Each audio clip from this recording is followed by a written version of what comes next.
Okay guys, another easy win for India. India வந்துட்டு சப்பையா அந்த மேட்சை முடிச்சிட்டானுங்க. கொஞ்சம் கூட ரொம்ப அவ்வளோ ஒன்றும் காம்ப்ளிகேட் பண்ண மாதிரியே தெரியல. இன்னைக்கு மேட்ச் வந்து குயின்ஸ்லாண்ட்ல நடந்துச்சு. ஆஸ்திரேலியா டாஸ் வந்துட்டு அவனுக்கு தான் ஜெயிச்சானுங்க. வழக்கம் போல அந்த மிச்சல் மார்ஸ் வந்து ஜெயிச்சிட்டான். ஜெயிச்சு பவுலிங் போடுறேன்னா அவனுங்க சைட்ல ஜாஸ் ஹேசல்வுட் இல்லாதது ஒரு பெரிய ஃபிளாவாவே அப்படியே தெரியுது. நமக்கே தெரிஞ்சிருது ஜாஸ் ஹேசல்வுட் இல்லாட்டி அங்க வந்து பருப்பு வேக மாட்டேங்க அப்படின்னு. ஏன்னா இன்னொரு சைடு நேத்தன் எலிஸ் வந்து பயங்கரமா போட்டுட்டு இருக்கான். எனக்கு தெரிஞ்சு நேத்தன் எலிஸ் தான் வந்துட்டு man of the player of the series வாங்க போறான்னு தோணுது. ஏன்னா எல்லா மேட்சும் வந்து நல்லா போட்டுட்டு இருக்கான். பட் நேத்தன் எலிஸ் மட்டும் ஒரு சைட்ல இருந்து சப்போர்ட் பண்ண முடியாது. ஹேசல்வுட் மாதிரி இன்னொரு பவுலர் ஸ்ட்ராங்கா இருந்தாதான் நல்லா பண்ண முடியும். நம்ம சைடு பாத்தீங்கன்னா பவுலிங் வந்து அவ்வளவு ஸ்ட்ராங்கா இருக்கு. எப்போ அந்த தண்ட கர்மாந்திரா ஹர்ஷித் ராணா தூக்கி வெளியே வச்சாங்களோ அப்ப வந்து சக்சஸ்ஃபுல்லா இருக்கு. பும்ரா, ஹர்ஷ்தீப் சிங், வேற வருண் சக்கரவர்த்தி இவங்க எல்லாம் இருக்கிறதுனால நமக்கு வந்துட்டு ஈஸியா இருக்குது. நமக்கு அவனுங்களுக்கு அந்த பிரச்சனை இருக்குது. பேட்டிங் நம்ம பசங்க வந்தானுங்க. ஜீரோலே அபிஷேக் சர்மா அவுட் ஆக வேண்டியவன் பார்லெட் விட்டு கன்ஃபியூஸ் ஆகி அதுக்கப்புறம் அட்டாக் ஆட ஆரம்பிச்சிட்டாங்க. சுமன் கில் இன்னைக்கு ஒரு இன்னிங்ஸ் ஆடினாருப்பா. 46 ரன்னு மறந்து ஓடிஐ மேட்ச் நினைச்சிட்டான்னு நினைக்கிறேன். அவன் அடிக்கிற ஷாட்லாம் எப்படி தெரியுமா இருக்கு? எப்படி தெரியுமா சுமன் கில் இன்னிங்ஸ் ஆக்சுவலா ஒரு T20 மேட்ச்ல இருக்கும். இப்படி வந்து இப்படி ஆடுவான். பாலை கரைச்சி எடுப்பான். கரைச்சி குடிச்சிட்டு ஒரு 6 ஸ்டன்னிங்கா ஒரு 6 அடிச்சு அந்த பால்ஸ் எடுத்ததே வந்துட்டு நம்மளை மறக்க வச்சிருவான் சுமன் கில். இதுதான் சுமன் கிலோட பேட்டிங் ஸ்டைலு. அவன் அடிக்கிற ஷாட் வந்து எலகண்டா இருக்கும். அவன் அடிக்கிற 6 வந்து செக்ஸியா இருக்கும். இதெல்லாம் பார்க்கும்போது நம்ம அவன் பால்ஸ் எடுக்கிறதே மறந்துடுறோம். ஸ்ட்ரைக் ரேட்டே மறந்துடுறோம். சுமன் கில் சூப்பரா ஆடுறானப்பா, எவ்வளவு அடிச்சிருக்காரு, 40 பாலுக்கு 40 ரன், இவ்வளவுதான் அடிச்சிருக்கான இவ்வளவு நேரம் ஆகி அப்படின்ற மாதிரி தான் சுமன் கிலோட பேட்டிங் ஸ்டைலே இருக்குது T20ல. நான் இதுக்குதான் சொன்னேன் ஜெயஸ்வால போட்டிருக்கலாம்டா. அவன் கரியர் நீங்க அழிச்சிருங்கடா. அவன் கரியரை அழிக்கிறதுக்கு கம்பீர் தான் காரணம். கம்பீரும் அந்த தண்ட கர்மாந்திர ஹர்ஷித் ராணாவும் தான் காரணம்.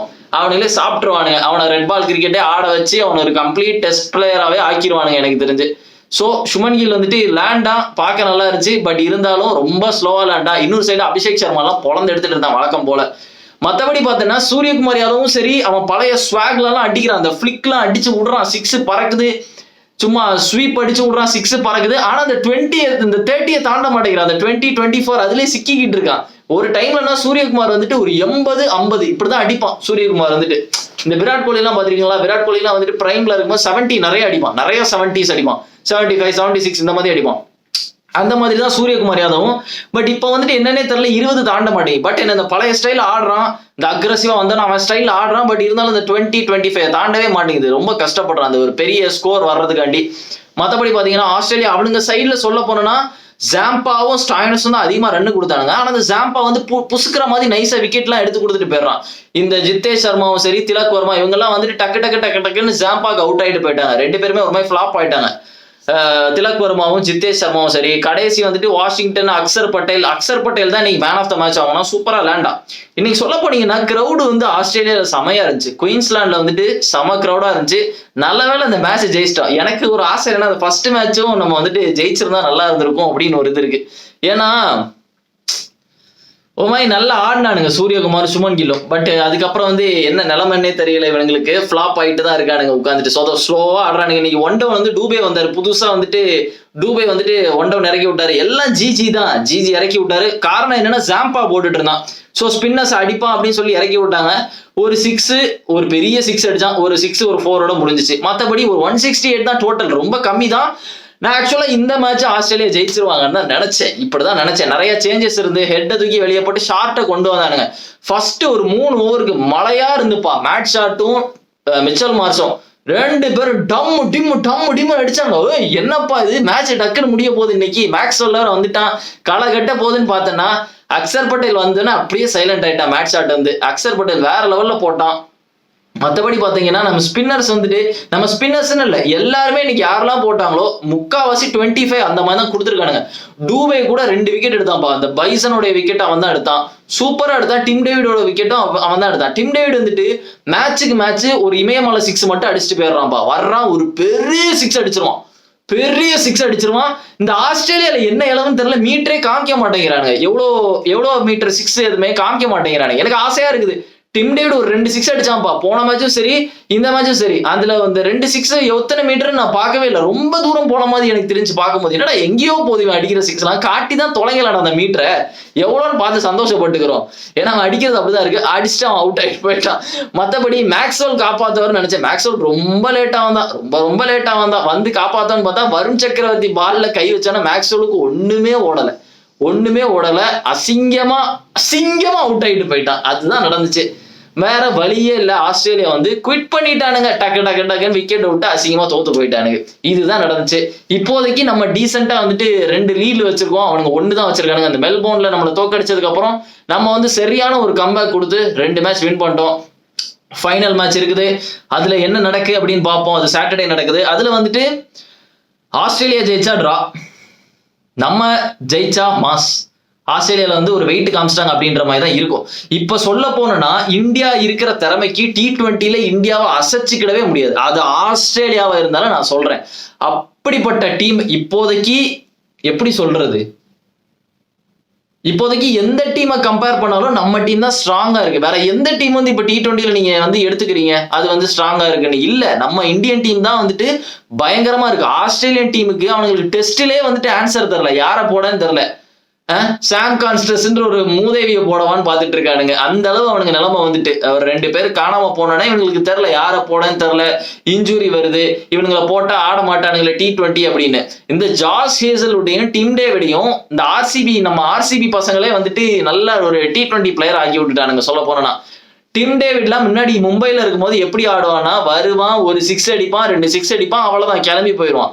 ஆர்சிபில வந்ததுக்கு அப்புறம் தான் கொஞ்சம் வந்து டைம் எடுத்து ஆடுறது இந்த பழக்கம்லாம் வந்துச்சு. டைம் எடுத்து ஆடுவான், பெரிய 6 அடிச்சாலும் அடிப்பான். ஹேசல்வுட்லாம் ஆர்சிபிக்கு வர்றதுக்கு முன்னாடி ஒரு ஓவர் ரேட்டட் T20 பவுலரா தான் நம்ம கன்சிடரே பண்ணோம். ஜாஸ் ஹேசல்வுட் எல்லாம் ஆக்சுவலா அப்படிதான் வச்சிருந்தோம். ஏன்னா ஜாஸ் ஹேசல்வுட் வந்து ஓடிஐல சூப்பரா போடுவான், பட் அண்ட் டெஸ்ட்ல சூப்பரா போடுவான், பட் T20 சொதப்பிடுவான். எதுக்கு இவனெல்லாம் எடுத்திருக்காங்க அப்படிலாம் யோசிச்சோம். பார்த்தா அவன் ஆர்சிபில போட்டு இப்ப வந்து இன்டர்நேஷனல் வந்தாலும் பயங்கரமா போட ஆரம்பிச்சிட்டான். அதுக்கு முன்னாடிலாம் அவ்வளவு ஒன்றும் சக்சஸ்ஃபுல் T20 பவுலர்லாம் ஹேசல்வுட்லாம் கிடையாது. இந்த ஆர்சிபி வந்து பழக்கி விட்டாங்க. எல்லாத்துக்கும் காரணம் இந்த ஐபிஎல் தான். ஐபிஎல் வந்ததுக்கு அப்புறம் எல்லா ஃபாரின் பிளேயரையும் நல்லா பழக விட்டுறானுங்க. அந்த அளவு ஆயிப்போச்சு நிலைமை. இந்த மாதிரி இருக்கிற இந்தியன் டீம் கண்டிப்பா they must win T20 world cup. அதை மட்டும் நான் சொல்லுவேன். இந்தியாவை வச்சு நெக்ஸ்ட் இயர் நடக்க போகுது. இந்தியா அண்ட் ஸ்ரீலங்கா ஹோஸ்ட் பண்றாங்களா 2 நேஷன்ஸ். கண்டிப்பா இந்தியன் தான் சாம்பியன்ஸா இருக்கணும். ஒருவேளை வேற யாராவது சாம்பியன்ஸ் ஆயிட்டாங்கன்னா அது ஒரு டிஸ்கிரேஸ் மாதிரி நமக்கு, எனக்கு தெரிஞ்சு. ஏன்னா எந்த டீம் எடுத்தாலும் அடிச்சு துவம்சம் பண்ற மாதிரி பிளேயர்ஸ் நம்மள்ட்ட இருக்கானுங்க. இந்த மாதிரி டீம் வச்சு தோத்தனா நமக்கு அது அசிங்கம். அதனால நம்ம கண்டிப்பா T20 வேர்ல்ட் கப் ஜெயிச்சே ஆகணும். ஏன்னா இப்ப கரண்ட்ல எடுத்து பார்த்துட்டீங்கன்னா T20 சைடு எடுத்துக்கிட்டீங்கன்னா எந்த டீமுமே நம்ம பக்கத்துல கூட இல்லை. ஆஸ்திரேலியா ஒருவேளை அடுத்த மேட்ச் ஜெயிச்சு சீரீஸ் டிரா பண்ணிட்டானுங்கன்னு கூட வச்சுக்கோங்களேன். எந்த டீமும் இந்தியாவுக்கு ஈக்குவலா இப்போதைக்கு T20ல இல்ல. நீங்க நல்லா யோசிச்சு பாருங்க. என்ன இந்தியாவுக்கு ஏதாவது பிரஷர்னு வந்து தோத்தாதான் உண்டு. இப்போதைக்கு எனக்கு தெரிஞ்சு இந்தியா வந்து ஓவர் கம் பண்ணிட்டாங்க. அது வந்து பழகிட்டானுங்க. பசங்க வந்து வின் பண்ணி ரோஹித் சர்மா கேப்டன்சில வின் பண்ணி பார்த்து பழகிட்டானுங்க. எப்படி வந்துட்டு இந்த சோக் ஆகாம ஹேண்டில் பண்றது அப்படின்றத பழகிட்டானுங்க. ஸோ நல்லா இருக்குது பார்க்க. ஸோ இந்தியா தான் வின் பண்ணுவாங்கன்றது என்னோட கணிப்பு T20 வேர்ல்ட் கப். பாப்போம் என்ன நடக்குதுன்னு. அது மட்டும் இல்ல, இன்னொரு மேட்சும் இன்னைக்கு நடந்துச்சு கரெக்டா. West Indies versus New Zealand. எப்பா சூப்பர் மேட்ச்ரா. இதை விட இந்த ஆஸ்திரேலியா வர்சஸ் இந்தியா விட அந்த மேட்ச் செமையா இருந்துச்சு. எத்தனை பேர் பாத்தீங்கன்னு தெரியல. ஒரு 3 ரன் கேப்ல தான் வெஸ்ட் இண்டீஸ் தோத்தானுங்க. சொல்ல போனா சூப்பர் மேட்ச். ஆனா செம மேட்ச் எனக்கு தெரிஞ்சு. மார்க் சாம்பன் 7 6 6 4 28 பாலுக்கு 78 ரன் அடிச்சிருக்கான். 28 பால்ல 78 ரன் அடிச்சிருக்கான். சாத்தி எடுத்துட்டான். நியூசிலாந்து வந்து அப்பட்டமா தோக்க போறானுங்க, சர்ன்னு மேட்ச் முடிய போதுப்பா, விக்கெட் போக ஆரம்பிச்சுட்டு போற அப்படின்னு நினைச்சோம்.